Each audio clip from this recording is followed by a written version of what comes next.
So, willkommen, liebe Freunde des gepflegten Gewehrschießens zur Sauerakademie. Heute mit dem Taktikthema Trockenschüsse. Ja, Trockenschüsse. Trockentraining, wieder was anderes.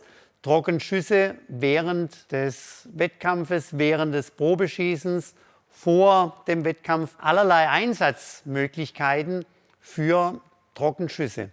Wann machen wir Trockenschüsse? Warum machen wir Trockenschüsse? Alles so Fragen, die vielleicht nicht jedem so unmittelbar klar sind und wo auch nicht jeder unbedingt während dem Wettkampf so sofort dran denkt. Ja, wann, Max, als mein Fachmann für das praktische Gewehrschießen, wann könnte man Trockenschüsse einbauen? Ja gut, also in der Probe schon von vornherein, um mal der Anschlag überhaupt erst zu überprüfen, ob das so passt, wie man eingerichtet hat.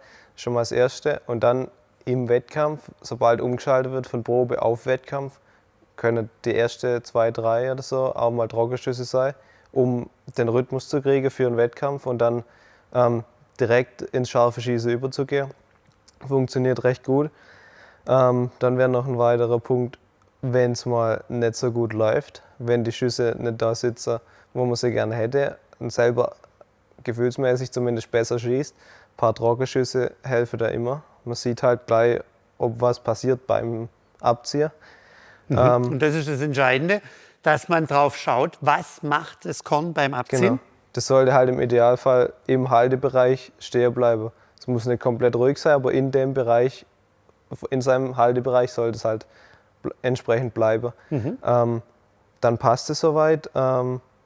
Und auch gerade wenn man Pause gemacht hat im Anschlag, um wieder reinzufinden, sind Trockenschüsse auch immer ganz gut. Und was auch geht, nach einem schlechten Schuss hilft auch ein Trockenschuss, um wieder Sicherheit zu kriegen. Gerade wenn man sagt, oh, das hätte jetzt auch schlimmer ausgehen können. Ein Trockenschuss, okay, gut, ich kann's und weiter geht's dann. Ne? Also allerlei Einsatzmöglichkeiten, gerade im Wettkampf, um mit Trockenschüssen wieder in einen Takt, in einen Rhythmus reinzukommen. Also wiederholen wir nochmal, Trockenschüsse dann, wenn man in einen Wettkampf reinkommen möchte, um einen Rhythmus aufzunehmen. Dann, wenn man vielleicht auch seinen Rhythmus verloren hat. Das heißt, wenn die Zielzeiten länger werden, wenn vielleicht 2-, 3-mal angesetzt werden muss, dann lieber Kugel raus, Trockenschuss machen, um wieder Rhythmus aufzunehmen. Bei Schüssen, die unerklärlich sind, das heißt, dann über Trockenschüsse vielleicht die Ursache wiederzufinden. All diese Möglichkeiten sind natürlich mit Trockenschüssen sehr gut zu lösen.